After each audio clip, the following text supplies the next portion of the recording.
Alors, bon matin. C'est une joie pour moi de venir raconter ce que le Seigneur a fait dans ma vie. Parce que le Seigneur est vivant encore aujourd'hui.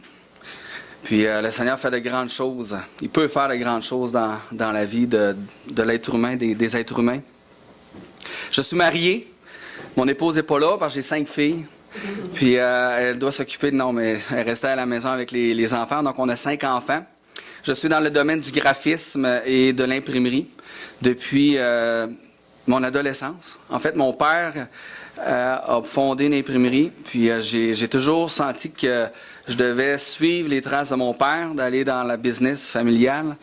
Et mon père, maintenant, il s'est retiré de l'entreprise et moi, je continue avec le nom de l'entreprise que mon père a fondée. Alors, ce matin, j'aimerais ça vous raconter mon cheminement. Qu'est-ce que Dieu a fait dans ma vie, puis pourquoi j'ai décidé de suivre Jésus-Christ. Voyons, c'est Jésus, pourquoi un être humain aujourd'hui veut suivre Jésus? As-tu vraiment existé? Mais je vais vous raconter pourquoi j'ai décidé de suivre le Seigneur Jésus. Et j'ai séparé mon témoignage en 5 sections. Puis, en fait, je pourrais donner un titre. J'aime ça donner des titres à une présentation. Je pourrais appeler ça « Les 5 points tournants dans ma vie ». Vous savez, dans la vie, on a des temps où on a des points tournants qui arrivent, des choses, puis après ça, la vie change, la vie est différente. On appelle ça un point tournant, mais moi j'en ai eu 5 dans ma vie, et c'est ce que je veux vous raconter ce matin, les 5 points tournants de ma vie. Alors moi, mon enfance, j'ai été élevé dans une famille chrétienne évangélique. Puis déjà au début de mon témoignage, je veux vous expliquer c'est quoi. Puis là, je suis pas ici pour vous prêcher avec un sermon, mais je trouve important d'expliquer la nuance. C'est quoi chrétien évangélique? T'as été élevé avec quelle vérité? Puis c'est un peu ça que je veux résumer rapidement en quelques phrases. C'est quoi chrétien évangélique? Peut-être pour quelqu'un qui dit c'est quoi la différence entre... Je veux vous résumer un peu. En fait, mes parents lisaient la Bible. Et ils m'ont enseigné ce que la Bible enseigne. C'est ça que mes parents ont fait. Et qu'est-ce que la Bible enseigne? Premièrement, la Bible nous dit que Dieu a tout créé. Donc, on n'est pas le produit d'une évolution. La Bible dit que c'est Dieu qui a tout créé. Ensuite, la Bible nous dit que le premier homme et la première femme, Adam et Ève, ont été créés et ils ont désobéi, ils ont péché. Ça, on retrouve ça dans la Genèse, dans le livre de la Genèse. Donc, ils ont péché et ils ont eu cette séparation entre Dieu et eux. Et le péché, ensuite, la Bible nous dit que c'est répandu sur tous les hommes. Parce que la Bible dit que tout le monde a péché. On est tous pécheurs. Même moi, petit, je m'en rendais bien compte. Je vais vous le raconter un petit peu plus tard. Et la Bible nous dit aussi que Dieu, il est en colère à cause du péché. Il y a cette séparation. Et Dieu nous tend la main. Il tend la main à l'homme pour qu'on puisse se réconcilier, revoir cette relation. Et l'homme, qu'est-ce qu'il fait, l'homme? Et l'homme, vous savez, on marche dans la vie. Jusqu'à une ligne d'arrivée. Hein? La ligne d'arrivée, c'est la mort. On s'en va tous vers la même ligne. Puis à un moment donné, on va mourir. Puis tout le long qu'on marche, Dieu, il tend la main parce qu'il veut qu'on se réconcilie avec lui. Puis souvent, les hommes, c'est quoi? C'est soit ça, je veux rien savoir, je m'en vais vers là, ou mais... Puis si je passe la ligne d'arrivée avant de saisir la main, ben je vais juste réaliser trop tard que j'ai été créé par lui, puis j'ai été créé pour être en relation avec lui. Puis éternellement, je vais être séparé de lui. Puis Dieu, tout le long, la main qui tend, c'est le Seigneur Jésus-Christ qui a envoyé pour mourir sur la croix. Il a pris notre punition. Il a pris nos péchés sur lui à la croix. Puis il faut se détourner de nos péchés puis mettre notre foi dans le Seigneur Jésus. Donc c'est ça l'Évangile. C'est pas l'homme qui essaie d'aller vers Dieu, c'est Dieu qui est descendu, qui a envoyé son Fils unique. Et moi, j'ai été élevé avec ces vérités-là qu'on retrouve dans la parole. C'était juste pour vous mettre en contexte dans quoi j'ai été élevé. Donc, c'est dans quoi j'ai été élevé que mes parents m'ont enseigné. Et toute mon enfance, je croyais facilement que j'étais pécheur. Par contre, c'était la foi de mes parents.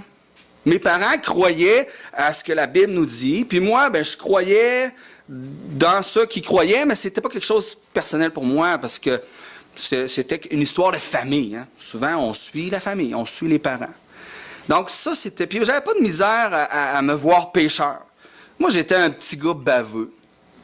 Un petit gars même arrogant. Puis, tu sais, un petit gars là, que t'as le goût une taloche, là. Non, c'était vraiment moi, parce que je me souviens d'un souvenir, ça va vous décrire un peu.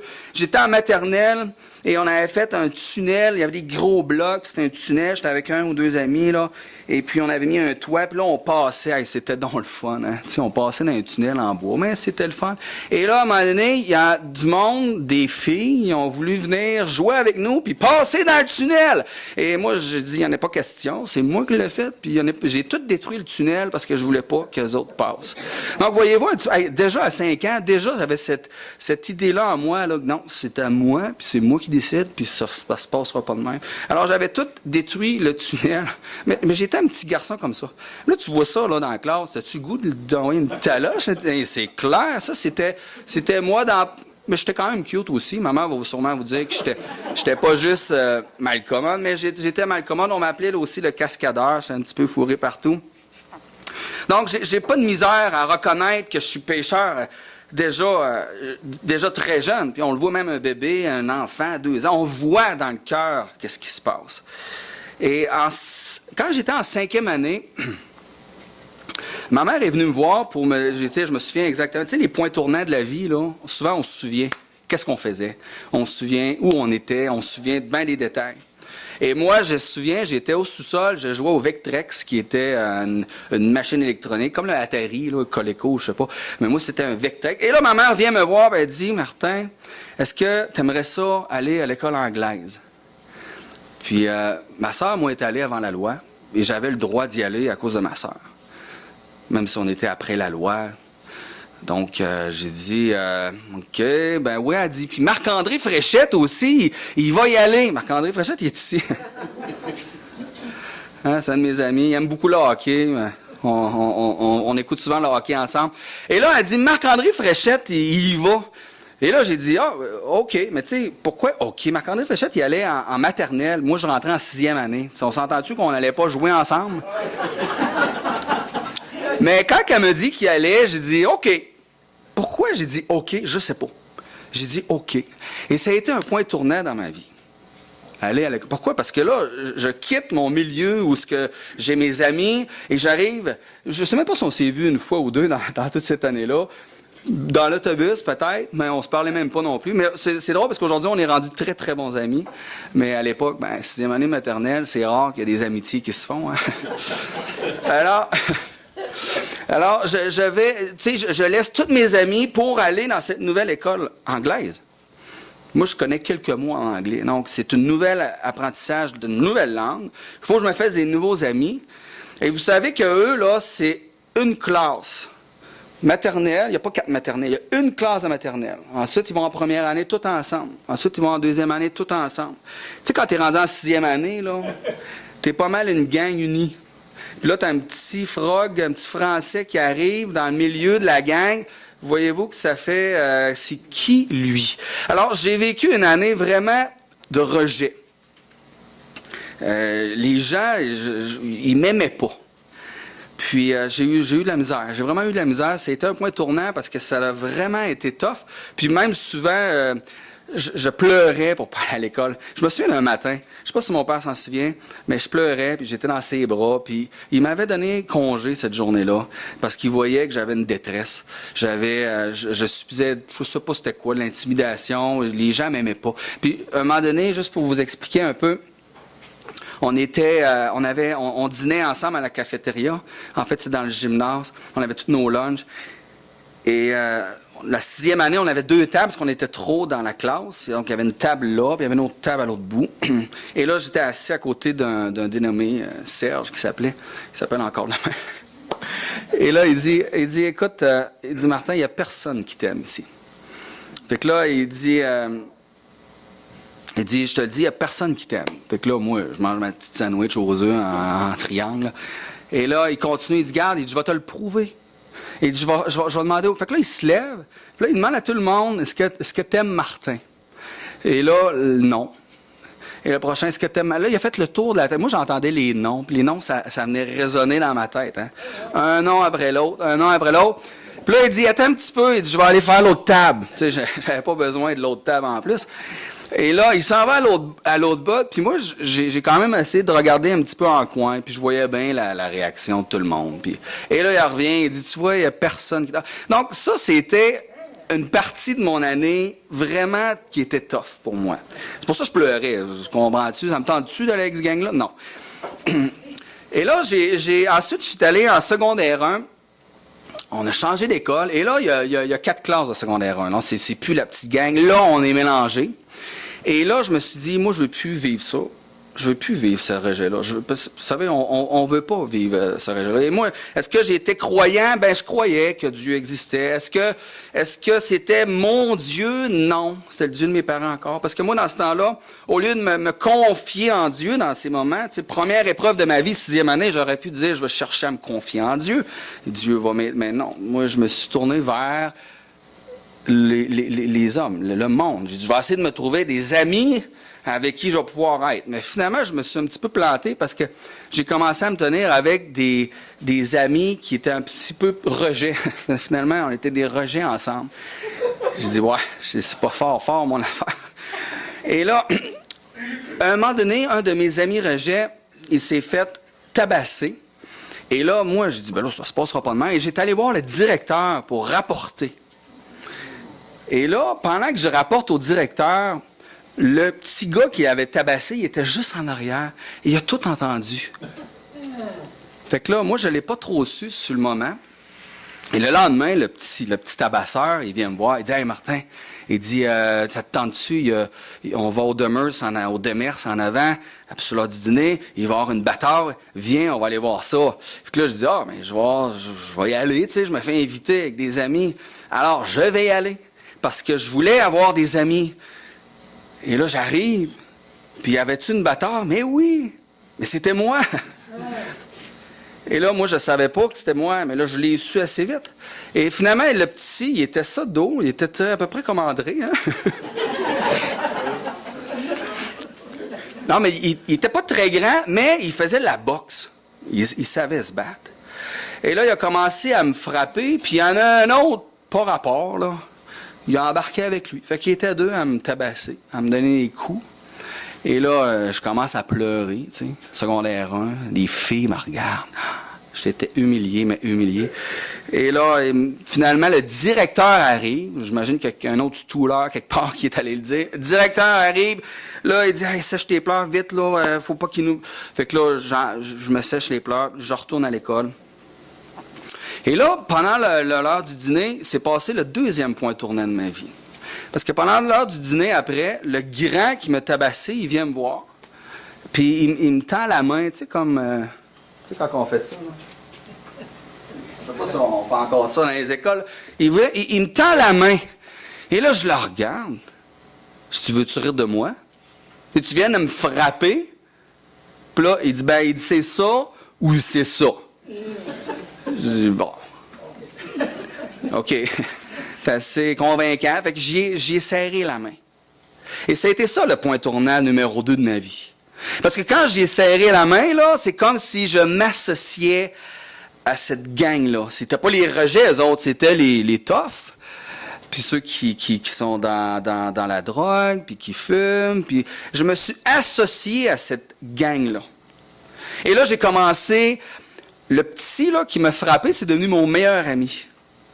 Et le petit qui m'a frappé, son frère, était un des assez importants pushers au niveau de la drogue à Québec. Donc, on avait de la drogue à profusion, puis pas cher, parce qu'on avait direct les contacts. Alors, on commence tranquillement, puis moi, là, je me suis pas confié en Dieu, parce que c'était pas mon Dieu, c'était le Dieu de mes parents, puis j'ai dit, je vais me confier en des amis, puis je vais jamais plus vivre de rejet. Alors, j'ai commencé avec cet ami-là à consommer. Commencer par la cigarette, commencer à consommer. Puis là, on a commencé à acheter pour en revendre, parce que c'est payant, c'est le fun, on peut se faire de l'argent rapidement, puis après ça, on va au restaurant, puis on se commande des pichets de bière, puis on mange, puis après ça... Donc, ça a été une vie comme ça que j'ai vécue pendant à peu près 7 ans, de secondaire 1, secondaire 2, parce que j'ai doublé, parce que j'étais pas très à l'écoute. Je dessinais, on dessinait beaucoup, n'écoutait pas. sais, j'avais des notes comme 30% en sciences. C'est ce genre d'examen que tu encercles A, B, C, D. Moi, ça me prenait 5 minutes, l'examen était fini. Je fais A, C, A. C'est sûr, ça peut pas. J'avais quelques bonnes réponses quand même. J'avais 30%. Mais ça a été ça. Donc, je fais secondaire 1, secondaire 2, secondaire 2, secondaire 3, secondaire 4. Secondaire 4, j'ai décidé de retourner à l'école francophone à Polyvalente. Je me suis fait d'autres gangs, d'autres amis. Et ça, c'était ma vie pendant 7 ans. Et tout ce qu'un jeune homme peut vouloir dans ce monde-là. Donc, la drogue, les filles avec qui qu'on sortait, puis la boisson, puis les parties. Puis, donc, ça a été ça. Ça a été ça parce que je voulais plus vivre de rejet. Je voulais être accepté. Je voulais être aimé. Hein, c'est un besoin qu'on a d'être aimé puis d'être accepté. Puis c'est ça que je voulais. Personne ne peut m'en vouloir de vouloir être aimé. Ouais, donc, ça se peut pas. Je veux être aimé, être accepté. Mais tout le long de ces 7 années-là, je vivais à un moment donné des tristesses intenses. Je regardais à ma vie, puis j'étais quand même jeune, 16 ans, 17 ans, mais je disais, ouais, c'est ordinaire. Je disais, voyons donc, pourquoi? Et là, je me souviens combien de fois j'ai été découragé, puis mon père, il m'encourageait, puis je lisais la Bible, puis je lisais des beaux versets, puis là, ça me faisait du bien, puis là, il m'encourageait, puis là, il me semble que ça allait bien, puis là, ce que je faisais, je repartais, puis je retournais avec ma gang, fumer, puis boire. Donc, c'était un petit peu de la religion, tu sais. Ça me faisait du bien, mais pour un temps. C'était encore là pas quelque chose de personnel. Mais je me rendais compte que ça peut pas durer comme ça toute ma vie. Puis même un soir, j'étais au parc, proche de chez nous, puis je fumais un joint, puis je regardais le ciel. Puis à un moment donné, je vois cet avion-là dans le ciel. Puis là, il y a un avion qui passe, elle passe, là. Puis là, à peu près 3-4 minutes, je la vois repasser. Là, vous allez dire, il en fume du bon, hein, tu sais. Mon avion a passé 3-4 fois, mais est-ce que c'était la même? Je sais pas, mais là, elle repasse. Puis ça a fait ça 3 fois. 5 minutes après, elle repasse. Coudonc, es-tu perdu, tu sais? Mais en regardant ça, je me disais, tu sais, le Seigneur, il tend sa main. Je vous l'ai dit au début, Dieu tend sa main pour avoir cette relation. Puis je voyais Dieu me tendre la main, puis que je disais, non, je suis occupé. Et là, je revoyais l'avion, puis je revoyais encore Dieu qui me tend la main, puis je me disais... Puis là, je l'ai revu une 3e fois, puis après ça, je ne l'ai pas revu. Ça me dit, tu sais, est-ce que Dieu va tendre sa main tout le temps, tout le temps, tout le temps, ou est-ce que Dieu, éventuellement... La parole dit, aujourd'hui, si tu entends sa voix, endurcis pas ton cœur. Réponds à l'appel, prends la main.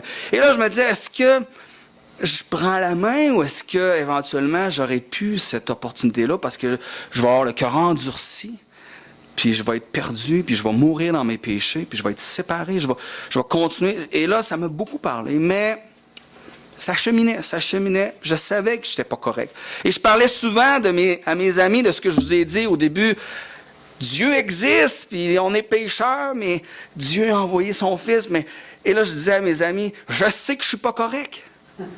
Mais je sais que ça, c'est la vérité. J'ai tout le temps cru que c'était la vérité. Et j'étais quand même dans ce moment vraiment triste dans ma vie. Et un bon soir, en fait, c'était en 95, j'ai décidé de dire à Dieu, « OK, je suis prêt, je veux abandonner la drogue, je veux abandonner mes amis. » Je veux tout laisser, je veux te suivre. Parce que je regardais ma vie, puis je disais, moi, c'est pas ce genre de vie-là que je veux suivre. Puis je crois que Dieu existe. Et ce soir-là, c'était au baptême de mon frère. Et ça a été un point tournant encore dans ma vie. J'étais à l'église à Saint-Jean-Chrysostome, mon frère se faisait baptiser, et j'ai dit, Seigneur, OK, je suis prêt. Et c'était un point tournant parce que dès le lendemain matin, là, moi j'ai de la misère avec les hasards bizarres. Parce que dès le lendemain matin, j'ai commencé à sentir une culpabilité et j'ai commencé à sentir une noirceur comme j'en avais jamais connue encore. Et moi, je me disais, pourquoi le lendemain que je décide de m'engager pour le Dieu créateur, pourquoi le lendemain? Et je me souviens encore, j'étais où? Je me souviens encore, j'étais assis où? Puis je me souviens encore sur quel job je travaillais. Exactement, le client et la job. ça m'a frappé, paf, comme ça. Et là, je dis, mais pourquoi là, tout d'un coup? Et là, cette tristesse-là qui m'a envahi, et c'est pour ça que ça a été le 3e point tournant de ma vie, parce que ma décision de suivre Dieu, je dis, oh, pour moi, il y a quelqu'un quelque part qui n'a pas le goût que je suive Dieu. C'est ce que je comprenais au début. Et là, ça a duré longtemps, là. Ça a duré au moins 6 mois. Et 6 mois, là, et là, c'était quoi? C'était-tu une dépression? C'était-tu... je sais pas. On peut étiqueter ça comme on veut, mais c'était de la noirceur. Et pendant 6 mois, je pleurais beaucoup, mais je dévorais les Écritures. Je lisais beaucoup la Bible. C'était mon seul réconfort, c'était d'aller dans la parole puis de la lire. Et je me souviens, je lisais les psaumes. Ah, que ça me faisait donc du bien de lire les psaumes. Et je dînais rapidement parce que j'avais tout le temps le goût de pleurer. Je voulais pas que mes parents me voient pleurer. Fait que là, je descendais en bas, puis je lisais la Bible. Puis je fumais encore. Je me souviens que je fumais la cigarette. J'avais arrêté la drogue. J'avais arrêté de voir mes amis. J'avais arrêté la drogue, la boisson. Mais là, je gardais la cigarette. Je dis, Seigneur, je ne peux pas tout laisser. Là, c'est trop dur. Et là, je fumais, puis là, je pleurais. Puis pendant 6 mois, au point, à un moment donné, d'aller consulter. Je suis allé voir un chrétien en relation d'aide pour lui parler, lui donner mon cœur. Puis écoutez, c'était un tourment qui était continuel. Et là, à un moment donné, après 6 mois, un gars se tanne. Parce que je dis, moi, là, j'ai décidé de suivre le Seigneur Jésus.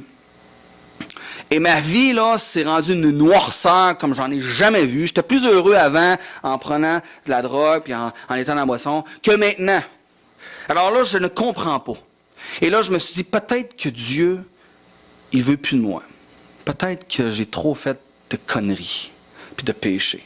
Et j'ai vraiment commencé à croire ça, que peut-être Dieu, il est en train d'endurcir mon cœur pour que je puisse plus jamais avoir l'opportunité d'être pardonné de mes péchés, parce que je priais pendant ce temps-là, 6 mois de temps à prier, puis il n'y a pas de délivrance, il n'y a rien qui se passe. Et là, un soir, j'arrive chez moi vers minuit, c'est un jeudi soir, je me couche. Le lendemain, je travaillais. Et moi, je dormais presque pas parce que j'étais trop angoissé, puis j'étais trop dans ma noirceur, je pleurais beaucoup. Puis mon oreiller était souvent très détrempé. Donc, à 4 heures du matin, je ne dors pas encore. Moi, je travaille à 8 heures. Puis je pleure, puis je pleure, puis je pleure. Et là, je dis, là, Seigneur, là, je suis plus capable. Là, tu sais, il y a un rouleau, là, de un moment donné, t'arrives au bout, là. On connaît l'image. J'ai dit, moi, c'est au bout. Là. Puis même, ça fait peut-être longtemps là, que je gratte et qu'il n'y en a plus. Alors, je dis, là, moi, je suis plus capable. Alors, moi, je décide, Dieu, de te demander une dernière chose. Puis si tu ne me réponds pas, moi, je retourne dans ma vie d'avant. Je vais retourner avec ma gang, je vais retourner faire ce que je fais parce que je ne peux pas continuer de même. Ça se peut juste pas.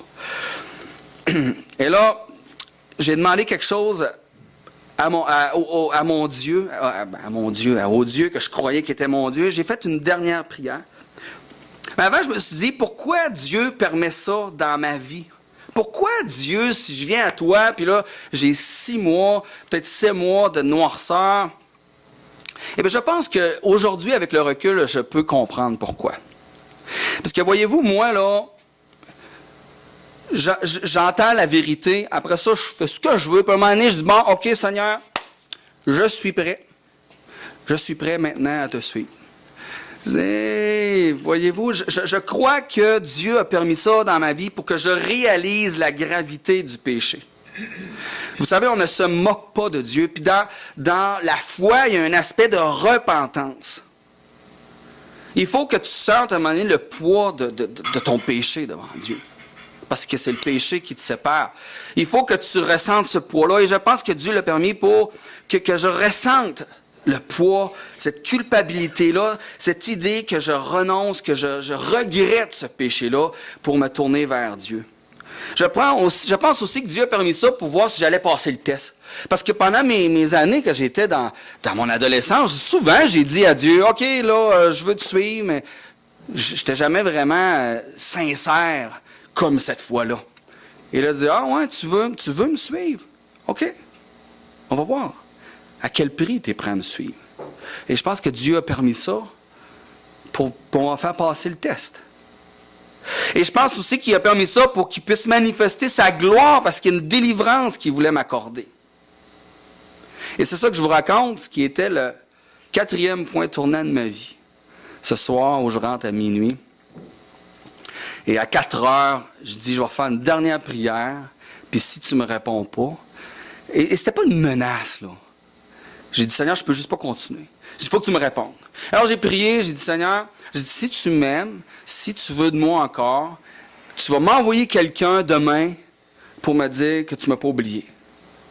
Pour me dire que tu étais avec moi. Puis j'aimerais ça que ça soit quelqu'un, tu sais, tu arrives au bureau, puis à un moment donné, quelqu'un arrive que tu connais pas, ou peu importe qui, dit, hey, Martin, en passant, Dieu est encore avec toi. Mais, voyons. Ah, OK, Dieu vient de répondre à moi. Tu sais, quelque chose, je veux vraiment sentir que ça vient de toi. Je veux pas quelque chose de flou, je veux de quoi de solide, là, pour venir me renforcer, parce que là, j'ai plus de repères, puis je pense que tu n'es plus là, puis je pense que tu veux plus de moi. Donc, si tu es là, puis tu veux de moi, montre-moi là, parce que moi, je retourne, je suis plus capable. Et j'ai pris cette prière-là à 4 heures du matin. Et voyez-vous, j'étais convaincu, puis là, je ne sais pas comment expliquer, mais vous savez, la prière faite avec foi, j'étais convaincu que Dieu allait répondre. Je ne savais pas comment, mais j'étais convaincu. Et Dieu a répondu. Mais Dieu a répondu au-delà de ce que je pouvais m'attendre. Parce qu'à 4 heures du matin, mon père rentre dans ma chambre. Et je suis content que mon père soit là, parce que mon père, il a joué un rôle. Dieu a utilisé mon père d'une manière assez puissante dans ma vie. Là, j'ai fini de prier, puis 2 minutes après, c'est mon père qui rentre dans ma chambre. Et il me dit, Martin, est-ce que ça va? Tu sais, moi, je n'étais pas très ouvert. Fait que j'ai dit, ben oui, ça va. Pourquoi qu'est-ce que tu fais là? 4 heures du matin. Hey, tu sais, je veux dire, j'étais à 18 ans, 19 ans. Jamais mon père est venu dans ma chambre à 4 heures du matin voir si ça allait. Jamais. Alors pourquoi il arrive 2 minutes après que je demande à Dieu de m'envoyer quelqu'un? OK, il a senti les forces. Non. Pourquoi? Et là, j'ai dit, ben oui, ça va. Qu'est-ce que tu fais là? Il dit, je viens de faire un cauchemar. Et je me suis réveillé en sueur. Il dit, là, je me suis levé. Il dit, je suis allé voir si tu étais là. Puis là, j'ai vu ton char. Fait que je suis venu pour aller me recoucher. Mais j'avais de quoi en dedans qui me disait, faut que j'aille voir s'il va bien. Puis qui dit, je vais descendre. Je vais aller voir s'il va bien. Parce que lui, il se retournait se recoucher. Tu sais, Martin, vas-tu bien? Et, son char est là. Ouais. 4 heures du matin, non, faut que j'aille voir. J'avais de quoi qui me disait, va voir si Martin va bien. Fait qu'il dit, je vais descendre, je vais aller voir. Je dis, OK. Je dis, c'est quoi t'as rêvé? C'est quoi ton cauchemar? Ben, il dit, dans mon cauchemar, il dit, je te voyais. Il dit, t'étais comme dans une école. Il dit, puis tu t'en allais c'est comme si tu t'en allais à l'abattoir. Il dit, t'étais tellement triste. Il dit, j'ai jamais vu mon garçon triste de même. Alors, il dit, je me suis approché de toi, puis je t'ai pris dans mes bras, puis je t'ai dit, il n'y en a plus de problème, Martin, je suis avec toi. Bon. Là, voyez-vous, moi, là, dans la scène, là, je suis dans ma chambre à 4 heures du matin. Je demande à Dieu, est-ce que tu es là? Envoie-moi quelqu'un pour me dire que tu es encore avec moi. Et pas le lendemain, 2 minutes après, mon père arrive et me dit, je t'ai pris dans mes bras, je t'ai dit, il n'y en a plus de problème, je suis avec toi. Alors, pour ceux qui croient au hasard, vous êtes bons. Alors moi, quand j'ai entendu ça, j'avais juste le goût de pleurer parce que j'étais... Et là, c'était motonneux ici, là. C'est un moton de balle de billard, de poignée ici. Le set au complet. J'ai dit, là, il dit, veux-tu qu'on prie? Je dis, oui, mais tu dépêche, je suis pas capable de me retenir trop longtemps. Et là, il a prié avec moi. Puis il est remonté. Et là, après, là, c'est pouf, là, j'ai parti à pleurer. À 4 heures du matin, mais là, je pleurais plus parce que j'étais dans la détresse. Je pleurais parce que Dieu avait répondu à ma prière. Je pleurais parce que je dis, Seigneur, j'ai osé croire que tu aurais pu m'abandonner. Puis que tu voulais plus de moi. Et là, tu me le montres d'une manière miraculeuse. Que tu es là. Écoute, là, vraiment, je pleurais, mais c'était des pleurs de joie, j'étais réconforté. Et j'ai vécu pendant les 4 heures, les 2 heures qui m'ont resté à dormir, là, j'avais une paix que j'avais longtemps pas eue. Là. En fait, je sais même pas si j'ai jamais eu cette paix-là. Et je sentais vraiment... Puis aujourd'hui, quand je vis des moments difficiles, là, je me rappelle, Dieu, il est là. Puis Dieu, il m'écoute à 4 heures du matin, dans la noirceur de ma chambre et de ma vie. Dieu était à l'écoute, puis il a répondu. Et ça vient me donner du courage, le courage de continuer parce que je sais que Dieu est là. Alors ça a été le 4e point tournant de ma vie, cette prière-là, parce que Dieu a répondu d'une manière miraculeuse. Et là, vous allez dire, wow, après ça a full bien été. Ben, après ça, tu sais, j'étais là, puis ça a juste recommencé à monter. La vie, l'humeur, puis la joie, puis tranquillement. Et je termine avec le 5e point tournant de ma vie, parce que là, vous allez dire, mais toi, Martin, c'est normal, c'est beau, t'étais né là-dedans. Pour ça que tu es croyant, t'étais né dans une famille chrétienne. Oui, je suis né dans une famille chrétienne, mais je voulais aller plus loin. Et dans les années qui ont suivi, je dis, moi, je veux croire, pas parce que mes parents me l'ont dit, je veux croire parce que c'est la vérité. Et je veux aller étudier plus en profondeur. Alors, j'ai allé 2 années à l'école biblique pour étudier le livre. Qu'est-ce que c'est ce livre-là, cette parole-là? Et j'ai lu aussi beaucoup de livres pour aller voir que, hey, on peut faire confiance à la parole de Dieu. On peut croire que Dieu existe. Et pendant cette année à l'école biblique, j'ai rencontré mon épouse. Donc, ça a été pour moi le 5e point tournant de ma vie, parce que suite à ça, on s'est mariés, on a eu 5 belles filles, et on a vécu ensemble pour le Seigneur, pour glorifier le Seigneur depuis ce temps-là. Et je vous laisse avec une phrase d'un ancien athée qui s'appelle C.S. Lewis, que j'aime beaucoup. Il dit, « Si le christianisme est faux, il n'est d'aucune importance. Mais s'il est vrai, rien n'est plus important. » En parlant du christianisme, de Dieu, de son Fils Jésus-Christ qui a envoyé. Alors, c'était mon histoire, comment Dieu est venu me chercher depuis que je suis né. Et jusqu'à aujourd'hui, j'ai 43 ans, puis je veux continuer de marcher pour lui et de glorifier le nom de Jésus dans tout ce que je fais. Alors, merci pour votre écoute.